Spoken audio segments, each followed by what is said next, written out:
Hi guys, it's Mike here from KS Bushcraft Down Under. Today I want to chat to you about hobo fishing reels. Now, this was my little wooden one for years. I only used it for backpacking. And a while back I got a much bigger version and the K-Bar caster. Now, 7 months ago I had a shoulder reconstruction and I'm still finding it incredibly painful to fish with a conventional rod. But I've been really enjoying this, I really have. There's one thing I don't like about it, is the noise. So I've done a reasonable job of packing this one, where it's not bad. Yeah, it still gets on my nerves. And the little tiny one here, because it's made of wood, it seems to absorb it. But this one, which I've been using in my kayak, and basically it's a saltwater one, some heavier line than that. I really need to get this quietened down because it's just ruining the experience. So I've got a few ideas. Mostly I think it's all the terminal stuff, of course. So I don't want to carry a lot in here. I don't want to make this heavy because it makes it hard to use, and I want it to stay floating. So I need to come up with a smarter way of packing it. I mean, it's one thing to have your tackle in a tackle box. That's not in your hand.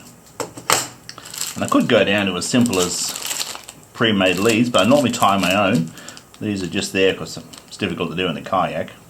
It's also difficult to access this stuff, especially when it's only the tip and pour method. For the K-Bar, I actually put it in a plastic bag to make it easier, especially in the bush, to look through a plastic bag and find what you need. But I think it's the split shot and the hook's making the noise there. But this is a good fit. I can live with this, I can't live with that. So guys, that's what's coming up. I've got a few ideas to quieten this thing down and to make it easier to use and to reload in the field.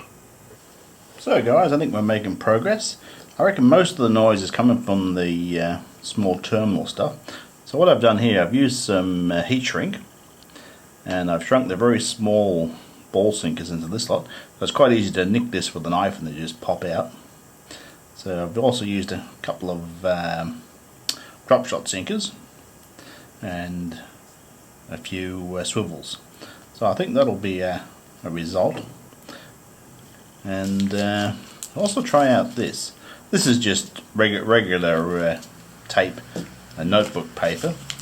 So that would be like a 3-fold job there. And all I have to do to access them is to tear it out of the back. So I think that'll be a winner. So I'm getting to the point where I'll be able to maybe elastic these together with a hairband or something. And I think it may solve our noise problem. It's a bit more to work through yet, but I think we're onto a winner. Well guys, I think I'm about done. I've silenced it, I'm really pleased with that. So what I've done, I've cut a drinks cozy, we would call them a stubby holder in Australia. So 2 circles, the larger one I put it in. Now this made the greatest difference because I'm casting this in my right hand, so every time I cast out, everything's been striking this surface. Now this has made the biggest difference. I've caught the hooks from the lure I carry it here. Now it's my intention to tie up 2 replacement rigs around here, because I normally keep my spare leader material under this tape, which is a bit inconvenient. So I'm going to make 2 rigs dedicated for this reel, and everything else, all the terminal stuff is stuck in there with the paper and that, so I can find what I want and pull it out through the back, and a few odds and sods in the bottom. So there's the other piece of stubby holder. So this is going to make a big difference for using this. Anyway guys, if you like it, let me know. If you don't like it, let me know. If you feel like subscribing, helps me out greatly. Anyway guys, we'll see you next time.